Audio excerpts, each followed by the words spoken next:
Join us as Kevin takes a broad look at the book of Ezekiel and the implications on our own time. And I just wanted to point out a few things just to kind of get us comfortable with Ezekiel. Is that on? Okay.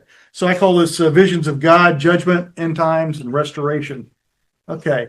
And this is how the book is broken out. Some of his prophecies in chapters 1 through 3. It talks about the judgment of Judah. This whole chapter has taken place because Ezekiel and Daniel and all these other people have been plucked by Nebuchadnezzar and brought back to Babylon. This is God using the nations to judge Judah again. Remember, we talked about in the last couple of months, we talked repeatedly that God uses the nations to judge people who are doing wrong. So that's what's happening here. The judgments of the nations around Judah, and that's Tyre, Sidon, Edom, all those places. We'll get into those. We won't get into them specifically today. The end of the age. This is where it starts to get interesting. We're going to get some visions of the end of the age, and lastly, the restoration of the temple. And there's a neat theme in here, and I'll touch on it in a future slide about the temple, because this is kind of interesting where Ezekiel goes into the temple. The Lord takes him into the temple and gives him visions of all the abominations that are going on there. And then I'll finish that thought here in a little bit. So we get the two things, the hopeful things are the end of the age and the restoration of the temple. So with that. Okay, now, Ann asked me to do a timeline, and I hope this is kind of what you wanted, is to figure out where Ezekiel fits in the timeline of the Bible. Abraham was about 2100. Joseph became an Egyptian official in 1884 BC. The Exodus begins in 1446 BC. And we studied all these things, so this would just be a reminder. We're just trying to give you a place marker for Ezekiel. Moses was from 1526 to 1406.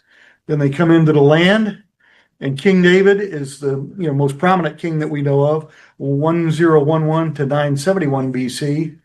Solomon's temple was completed not too long after his reign, so Solomon was the next king. In 931, the kingdom was divided. Okay, you guys remember all that? Divided into Judah in the south and Israel in the north. And then we get to the time of the prophets, and that roughly spans 791 to 400. Okay, and I say roughly, that's what the little C is. Nancy was asking me when she was proofreading this. That stands for circa. So may not be exact, but it occurred to me, one thing that it occurred to me when I finally did this, I go, man, there's about 391 years that the prophets span. And they were put there for God to tell us something in that specific period of time. Then we have Malachi, 400 years of silence. Kind of interesting that we have 400 years of super information and then 400 years of silence before Christ. So he wanted us to know something, and then he gave us a chance to absorb it and remember it. At least that's my take on it. So, Kevin, that's interesting because if you think about it, there almost had to be a period of silence to shift from Old Testament mindset and thinking to the New Covenant and New Testament. Mm-hmm. And so it's kind of, when you look at it that way, it's interesting how God set that up. Yeah, it didn't occur to me until I sat there and go, well, what was this time span on this? Because I had a big timeline out like this, which nobody wants to deal with. That's why I did this. I would have thought something like this would have been easily available online, but no, I had to make it myself. So, but it's valuable, I think. So anyway, yeah, it occurred to me when I put that together. Super information, dearth of information. And it's kind of like you don't really get into your own heart until you bow your head and pray and be quiet and stop listening to all the other chatter in your life. So I think that's what God is doing there. Anyway, here's some of I didn't put in all the prophets because I figured that would just make it confusing. We have Jonah in 781, kind of pegging one end of the scale. Amos at 760 to 753. Isaiah from 760 to 673. And at first I thought, Isaiah and Ezekiel do a lot of the same stuff. Why is that? Well, Ezekiel is going to get to talk to the northern and the southern kingdom, because when Judah gets taken into Babylonian captivity, the Babylonians have taken over all the Syrian captives So that's northern kingdom. So he'll be speaking to both of them. So there's a reason that it's got a lot of similar messages. Anyway, Cyrus the Persian, after he conquers the Babylonians, releases the Jews back into their land.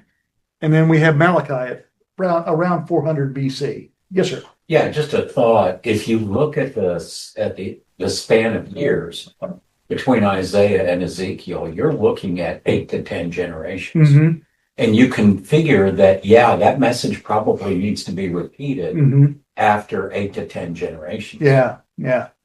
And in some of these minor prophets, when we go through those eventually, you'll see some of the same messages. So they're usually very specific, one message per prophet, but there's some of the same that are in, because Isaiah and Ezekiel do a bunch of different prophecies. Okay, timeline of the prophets.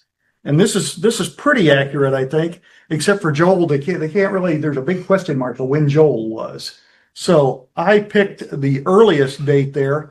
But there is some difference of opinion in scholars of how they predicted the dates. So I put on here the timeline so you know who they are. I highlighted the major prophets versus the minor prophets, and you can see we've already talked about Isaiah.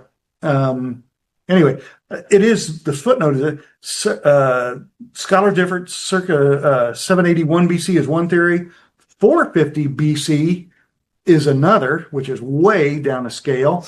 Another is 760 BC because it's similar in style to Zephaniah. And that's the only reason they thought, well, maybe they were contemporaries and they were writing in the same style. Another one is early pre-exilic. So big span on Joel. Anyway, not much there except you can see now. Oh, I also put in there who they were preaching to, or who they were prophesying to. Some were prophesying only to Israel in the north.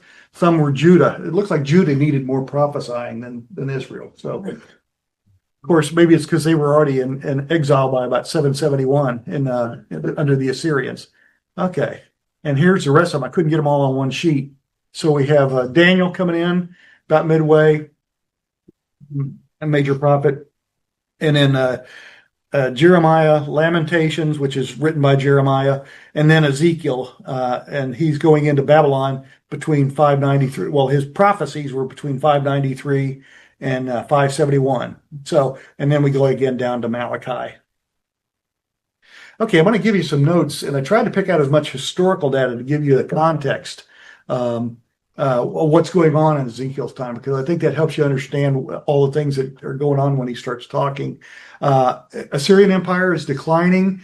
It's kind of lost its colonial fervor, and we see that in imperial powers, the Brits, the French, the Germans, us to a certain extent. You get to a point in your history where you don't want to colonize people. You lose that imperial kind of attitude, and that's what's happening to the Assyrians. Eventually, by the Babylonian time, they will conquer the Assyrians, and the Persians will conquer the Babylonians. So, okay. Its ally, Egypt, has retreated in its own borders after a crushing defeat by a combined army of Medes and Babylonians. So that's Cyrus and Babylonians.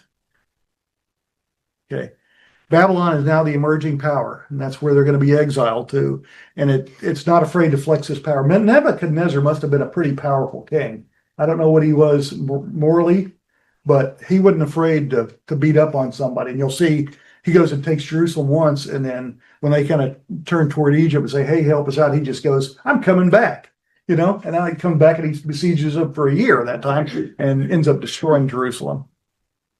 Okay, Judah has become a vassal state to Babylon.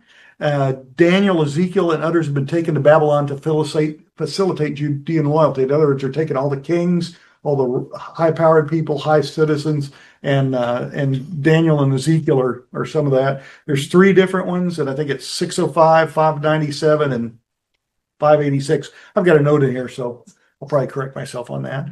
But there were 3. They went in the 597 exile to Babylon.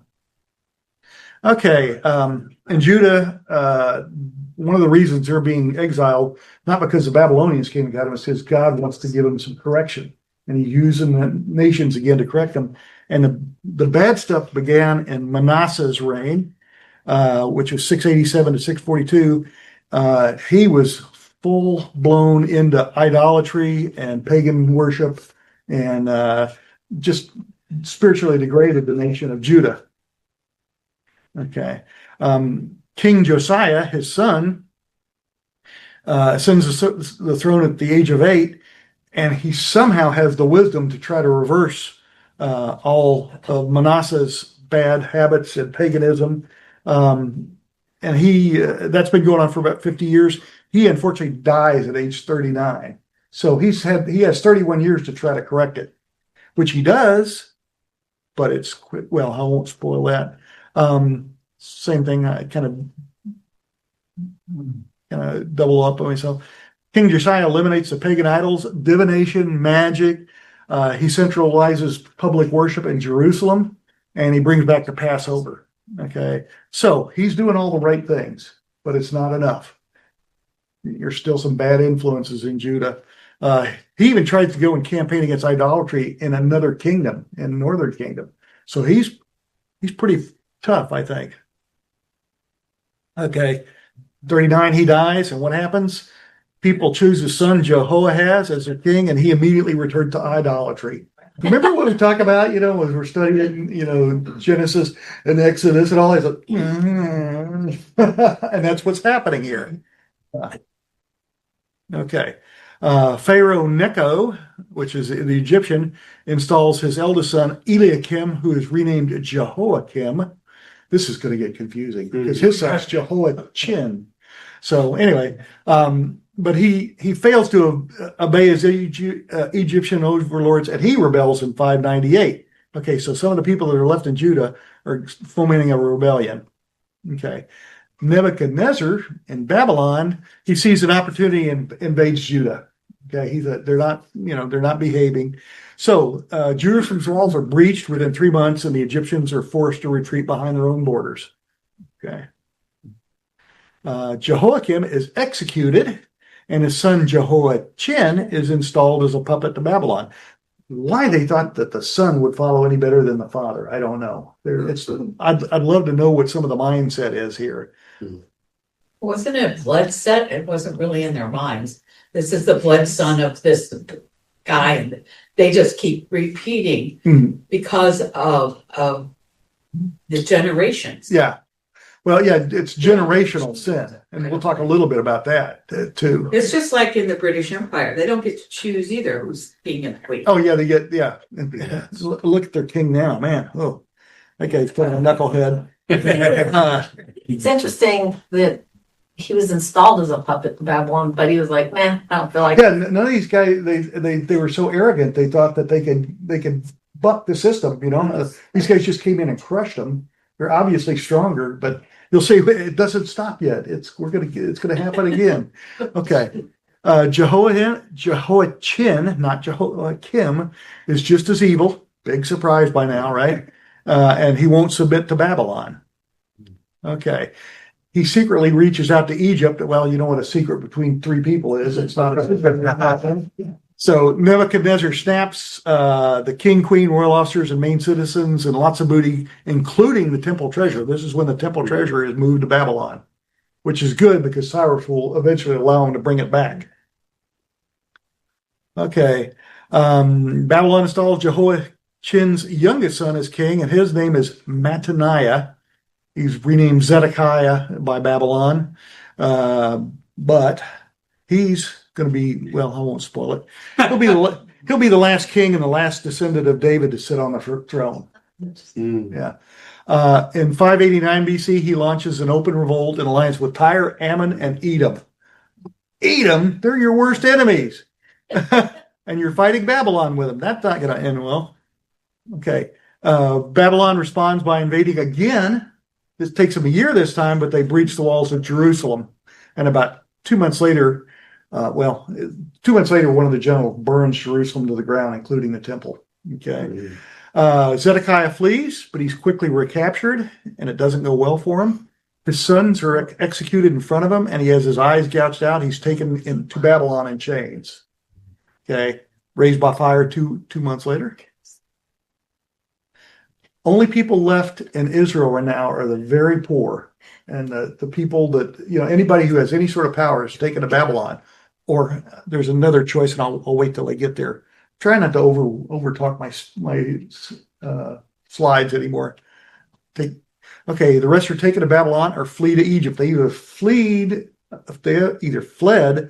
under they fled because of the guy that tried to turn them into pagans, or they fled when they realized Babylon was coming back. But they flee to Egypt. And one thing curious I did not know, there were 5 different, and they just discovered a 6th colony that was all Jews in Egypt. I never realized there were that many Jewish colonies in Egypt at this time. Yes, sir. So I have a question. If Zedekiah was the last descendant of David to be on the throne, is that because the next person who's going to be the king of Israel is Jesus? That's where this is all heading.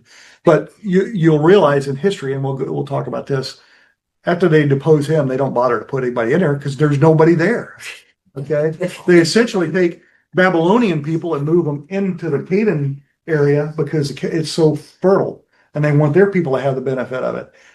The Babylonian exiles, we think of them, call them captives, but they actually go and they live in the colony. Okay, and they're free to walk around, they're free to do anything they want and live their lives, but they can't go back to Judah. Okay, so and when they do get back in the land, when Cyrus lets them go back, they're going to be governed by a string of people up until Rome, and then after Rome gets fed up with them, they have the diaspora and spread them out all over Europe and the world. So I got something here about that, so we'll remind you about that. Okay, there it is. The nation of Judah ceases to exist. They'll never be an independent nation again until 1948. Babylon will take them over, then Persia takes them over, and sends them back to Judah. But then Greece is their overlord, the Seleucids, and then Rome. And they'll do that right up to 72 AD when they disperse them throughout Europe. Okay. And I thought, since this is all kind of confusing, I thought I'd give you a slide on all the different kings because I've just gone through a whole bunch of names. Okay. So these are all pertinent to Ezekiel. Manasseh, he inspired pagan worship. He's considered the worst king ever. There's a title. Yeah. Every time I think about that, I think of best week ever with our minister over the youth. Oh, Ivy. Ivy. I think, I see her going like, worst king ever. I think there's a trophy for that. Yeah. Under there. That's like I had to giggle because when I had Nineveh up there, now every time I see Nineveh, I think of the little kid in vacation Bible school. Yeah. When Sue was teaching and he went to Nineveh. He went to Nineveh. Yeah, thinking not that. Than you think. Yeah. Okay. Amon, and this I had to dig for this because I was wondering why there was a 2-year gap in the kingship, but there's not much known about Amon. But he was son of Manasseh, and he was also bad. Okay, not much is known about Only him. 2 years bad though. Huh? He was only 2 years bad. He was only 2 years bad. Yeah. Then we have Josiah, who tried to attempt to reverse the damage done by Manasseh, and he died at age 39. Is this all ringing a bell from the other slides? Putting it together. Eliakim, also renamed Jehoiakim, undid most of Josiah's reforms, okay, and he was conquered and executed by Nebuchadnezzar. Jehoiachin, son of Jehoiakim, was captured by the Babylonians. This is the beginning of the exile to Babylon. Okay, and then Mattaniah, we just talked about him, revolted against Babylon. He's the last king to sit on the throne of David. He was treated pretty brutally. Okay, what do we know about Ezekiel the person? We don't know a lot, but we know enough to know that he was a valuable witness and he was very reliable. Ezekiel's pretty, we think of Isaiah and Ezekiel being about equal, but Ezekiel does some things that are very interesting, like the Lord commanded him to write down the exact days when he made the prophecies. And we'll talk about that a little bit. I'll read a few of them here. Okay. We know he was definitely the sole author of the book. A lot of times there's some doubt about who wrote the book. Like Isaiah, there's One person said it was all Isaiah, just at different times in his life. Other people say there was proto-Isaiah and then Isaiah 2 and Isaiah 3, three different. We don't know for sure, but we're pretty darn sure that this is all Ezekiel. Okay, he's the son of, how would you pronounce that? Buzzy? Buzzy? I don't know. And he was a priest. So Ezekiel was also a priest and a prophet. He's from a Levitical family. Yeah, Levi. So because of that, as he goes into captivity, he's well aware of all the Levitical rites, laws, ceremonies, and the priests actually kept the Jewish community together and reminded them of their culture constantly. And that's what Ezekiel's doing all the way through, pretty dramatically too. Okay, we know from how he wrote that he was intelligent, articulate, and more than just a bit dramatic. He was what we would call a drama queen. Okay, in the best possible way. Yeah. Propagating, not. Okay. He was probably a temple prophet, but remember what I said about temple prophets. A lot of times they would tell people what they wanted to hear. This is why the prophets that we study are so valuable, because they were not telling people what they wanted to hear. They were telling them what God was telling them. Okay. So he spoke God's truth, unlike a lot of the temple prophets. He had a wife who was also a bit of a prophetess. And it's interesting in here. Let me see if I can. Yeah. I just want to read this because I found it. I forgot all about this, but the title is "The Prophet's Wife Died." Also, the word of the Lord came to me, saying, "Son of man, behold, I take away from you the desire of your eyes with one stroke." His wife. Yet you shall neither mourn nor weep, nor your tears shall run down. Sigh in silence. Make no mourning for the dead. Bind your turban on your head. Put on your sandals on your feet, and do not cover your lips. And do not eat man's bread of sorrow. So I spoke to the people in the morning, and at evening my wife died. And the next morning I did as I was commanded. Obedience is a very strong theme in Ezekiel. God wanted people to see Ezekiel being obedient. Okay, he had a house, we know that. He wasn't living in a cage, in other words. He had a lot of freedom in Babylon. Jews weren't slaves. The Babylonians were kind of benign to them in a way. They displaced them so their own citizens could operate or own the fertile lands in Canaan, but they didn't really imprison the Jews. Now, if they'd gone back to Judah, I think they would have been killed probably, or if one or two of them had gone back, they would have probably been captured and killed. Okay. The religious condition of both kingdoms at this time. Okay. Northern Kingdom has been politically and spiritually corrupt for a long time, and they were displaced by the Assyrians and taken into captivity in 722. So you think 722 for the Northern Kingdom, and now 897 for for the Southern Kingdom. So both of them are going to eventually be there. Okay. I got to check that date. That doesn't sound right. It's backwards. Yeah, it's backward. Okay. Anyway, the Southern Kingdom is descended into idolatry with brief periods of revival. It's not enough to save them, so God's going to use Nebuchadnezzar and Babylon to correct and judge them. Okay. In general, the people are not heeding the warnings of the priests and the prophets. Okay. So, God told them in the Mosaic covenant that, if you do, I will be your God and you will follow me and all that, and I will bless you, and I will bless those who bless you and curse those who curse you. They're not paying attention to any of that stuff. Okay, who is Ezekiel's audience? Where'd all the Jews go? Okay. Jews are primarily only in three places, and I've touched on this. Very few Jews are left in Canaan itself. Only the poorest are there to operate as kind of a working class, to work in the vineyards and the olive orchards. A small number escaped to Egypt, and I say a small number, but there were 6 different colonies, like I said, in Egypt, and I thought that was pretty interesting. So they either escaped or to get away from Manasseh, knowing that his pagan worship was bad, or they escaped when Babylon came back the second time, which is probably good, because if they were in Judah, they would have been killed or captured or whatever. Okay, five large Jewish colonies in Egypt. I read there is a 6th one that they've just found, and it was part of a military establishment. Believe it or not, they were somehow working in league with the Egyptian military. Okay. The majority were the ones sent in exile in 597 to 8 BC from Judah. And along with the king, queen, Daniel, Ezekiel, and the others, the few went in 605. The big one was 597 to 8. There's another discrepancy there in 586. So the Assyria date is correct. So, okay. They're merged with the exiles from Assyrian captivity because the Babylonians defeated the Assyrians. So they ended up with both kingdoms as captives. Okay.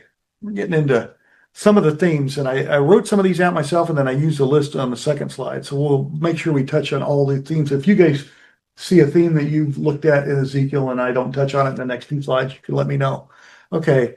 They shall know that I am Lord, and that stresses judgment and hope. It also, all his actions are about bringing about spiritual renewal in his people. Okay. That phrase is repeated 65 times in Ezekiel.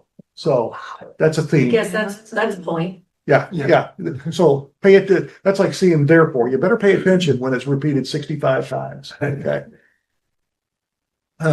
Corporate and individual responsibility for sin. Okay, and I'll get into that in the next slide in a little more detail.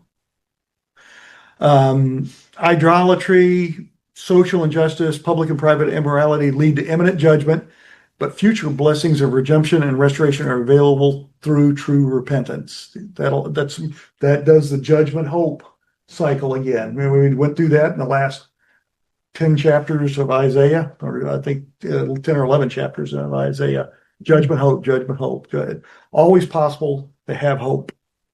Okay.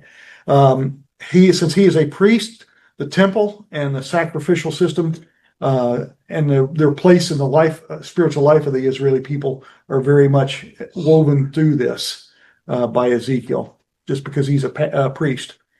Again, false worship leads to immoral behavior and judgment. True worship leads to moral behavior and blessings. If you remember, that was the last lesson we learned in Isaiah.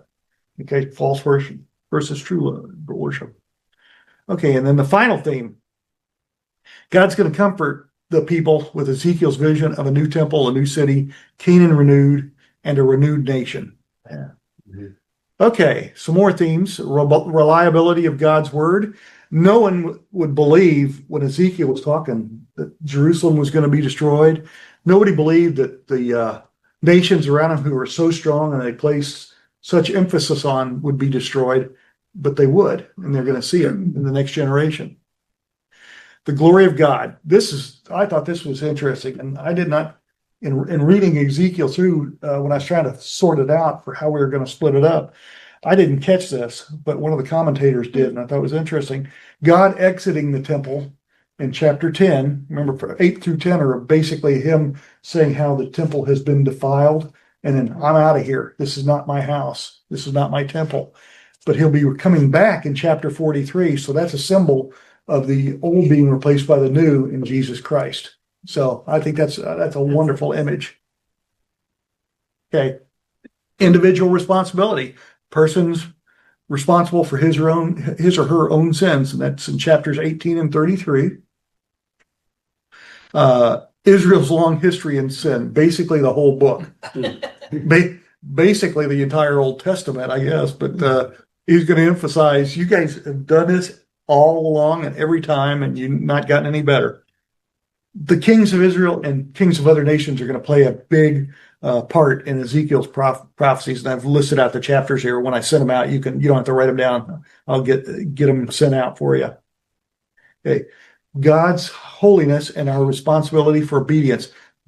Ezekiel's big on obedience. That's why I read that thing about when your wife dies, don't shed a tear and don't do it. He was being obedient, so he doesn't tolerate any behavior that separates us from his blessings. And lastly, God's transcendence. Remember, this is what we talked about. God is outside of creation, and yet he will come down and live with us eventually. There's nothing he can't do. There's nothing out of his power. Okay. Wow. Yeah, this is a slide, isn't it? There's a test at the end. I Yeah. was gonna say, there'll be a quiz. Yeah. Nancy, would you pass out the quiz paper, please? Yeah. I just did this and I talked to Jerry and because I was sitting in the sermon day thinking about this and I got myself confused. God very specifically tells Ezekiel to write down when these prophecies were made. Well, why did he do that? So that it's in writing. This is when I said this. I didn't come up with a prophecy when it happened. I came up with it years before, days before, weeks before. Okay. And just as an example, I wrote these two down. Now it came to pass in the 30th year, in the 4th month, on the 5th day of the month, as I was among the captives by the river Chebar, that the heavens were opened and I saw visions of God. In this case, he's referring to his 30th year. Okay. So we know, we can tell the date is 593 because we know how old he was when he was 30, what year it was. Okay. Then another one down there. 31st of that year. What's that? It's going to be July 31st of that year. Is it? Yeah. When they calculate it back and go through all the counts, probably Okay. Okay. Yeah, mine. Yeah, this is, I'm giving you some overview stuff. You'll get a lot more details on this stuff as we go through it. I'm just trying to let you know what we're expecting. Okay. And then on the 5th day of the month, which was in the 5th year of King Jehoiachin's captivity. So we're using it as a basis to date their captivity. Okay. So that's the 5th year of their captivity. And you see, I wrote them all down there. You don't have to memorize these, but it's interesting. These are all the times that he specifically said on the 5th day of the 5th month or, so very well documented. So there's the years they were made and, they can date it down, pretty much to the day. So, And so is that God's way of telling us the Bible was written by him? Hello. well, I think that's part of it, but I think what it is he's saying, tell them what day you're making this prophecy so that when it happens 2 years later, they can't say, oh, you're just saying it because you see it there. No, you remember back on the 30th year in the 4th month on the 5th day, I said, and I wrote it down. Okay. So there's no doubt that these prophecies are going to come true. And that when they happen, yeah. So pretty fascinating, isn't it? Are you sure we're not gonna have a test? Open book, open book. Yeah, open book. So Kevin, was there an amendment of 29? Can we have 2917 went to 571? Like, that's kind of interesting. I don't know what you're asking. Well, it goes from like 587 in 29:1, Uh-huh. and then 2917 goes to 571, and then 30 goes to 587. So it's interesting because he amended a chapter Yeah. somewhere Yeah. later. Yeah. Now I want to go read that verse. Okay. So, but I could sit here and read the example, but I've read you 3 right now, I think. Well, let's see. Let me look. There's 124. Okay, this is 24. Again, in the 9th year, in the 10th month, on the 10th day of the month, the word of the Lord came to me saying, Son of man, write down the name of the day, this very day, the king of Babylon started his siege against Jerusalem this very day, and utter a parable to the rebellious house and say to them, and then it goes on for, a bunch of chapters, up to 14. So there's some example about the specificity of his prophecies. Kevin, I think there may be another reason for that. Okay. Daniel was taken into captivity in 605. Ezekiel was not deported until 597. Mm-hmm. So remember Daniel's prophecies later on that had very specific timelines, Mm-hmm. the 70 weeks of Daniel and all of that. It makes me wonder if there's a connection between the specificity of what we see in Ezekiel that correlates with Daniel's prophecies. Ooh, now I got to go look that up. Yeah. Matter of fact, that's a homework assignment. For extra credit. For extra credit. Oh, I think it's Steve's. No, next week is Jerry. Oh. And Jerry, you're responsible for remembering that, okay? Yeah. So I'm serious. Make it, and I'll do some research, and I'm sure Steve will. I'm sure Jerry will. But we're going to ask you what you found out about that. So, and the correlation of chronological specificity between Ezekiel and Daniel, right? Okay, good call. Better watch it. Okay. Nancy. Now you guys remember here that I talked about Ezekiel 38 And this is one of the reasons that we're all kind of champing at the bit to get onto Ezekiel, because we're seeing so much of this. And some of this is going to be a repeat of last week. So I just go through this. This, I pulled out a map, and it's a 1995 map, but for our purposes of illustration, it works pretty good. You see, there's a little Star of David, and that's Israel. Matter of fact, the star is bigger than Israel on that map. But I figured if I made it any smaller, it would be. But you can see that they are surrounded by Muslim nations, and the light green is Sunni, and I think the dark green is Shia. Yeah. And the other thing that's not factored into this map is France, England are coming out very strongly against Israel's actions in Gaza right now and Syria. I saw, it was some Slovenian nation. I think it might have been Slovenia. They came out against them. So what's happening is we don't have a check and balance in this area. They're surrounded by Muslims. Europe is not supporting them. Germany is. Germany's trying to support Israel.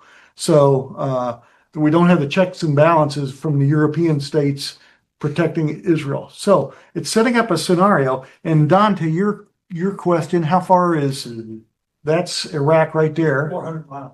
400 miles. No, Oh, thank you. it's 900. From, From it was 50 miles south of Baghdad Okay. is where we were talking about. So from there to Judah or Jerusalem, that's from there to Jerusalem is 900 miles. Yeah. So about a 4-month travel time. Yeah. Yeah, back I then. just heard on the news yesterday that the Israeli forces are within 25 miles of Damascus Yes. They're within 12 miles. now. Yeah. And I gave you, as a matter of fact, I repeated some of my slides from last week. You know, Why are we in such a hurry to study Ezekiel? You see the purple thing there? That's an extended security zone for Israeli troops, and they're 12 miles from Damascus. They've actually incurred into the southern suburbs of Damascus to protect some Druze people. Okay. And I think so. It's kind of interesting. Here's the original 1968, 67 boundary right here, this side of the pink. Then they took the Golan Heights and occupied them, and there was always controversy. And then Trump and his first administration recognized the Golan Heights as belonging to Israel. And if you've ever read Bibi Netanyahu's book, he believes that the Golan Heights are key to Israel's security. And he learned that from his brother, who was killed in the Entebbe raid. He was the only guy that was killed in the Entebbe raid. And there's a book out, Yoni's War. His name was Yoni. But he said the Golan Heights are super imperative to Israel's security. And now they've extended that up into Syria and very close to Damascus. And the people they're protecting there are Druzes and Alawites. I showed you this slide last week. These are all headlines from the last month or 2 or 3. They're very, very rich. I could have gone and picked up another 10 today if I wanted to. Alawites and Druze are a cult of, they're called Ishmaelites. So they come from Ishmael. They differ from Muslims in that they both believe in reincarnation. Okay, so that's why the Muslims hate them so much, and that's why they're trying to murder them, and they've done that quite a bit. So there's still a source of contention until the Druzes and Alawites are protected from the Syrians. There's going to be trouble over there. Okay, I did that last week. So the theory is, by a lot of people, the timeline is very vague between the destruction of Damascus and the Ezekiel 38 war. But the general consensus is they're going to destroy Damascus. That's going to precipitate a war between Israel and Syria, which will then they will enlist 6 other nations. And God's really setting it up. He's really poking the devil in the chest and precipitating this war. We're going to bring it to an end. Okay, next week, Ezekiel chapter 1. What are you guys going to do with all this free time that I just gave you? Get started on your homework assignment.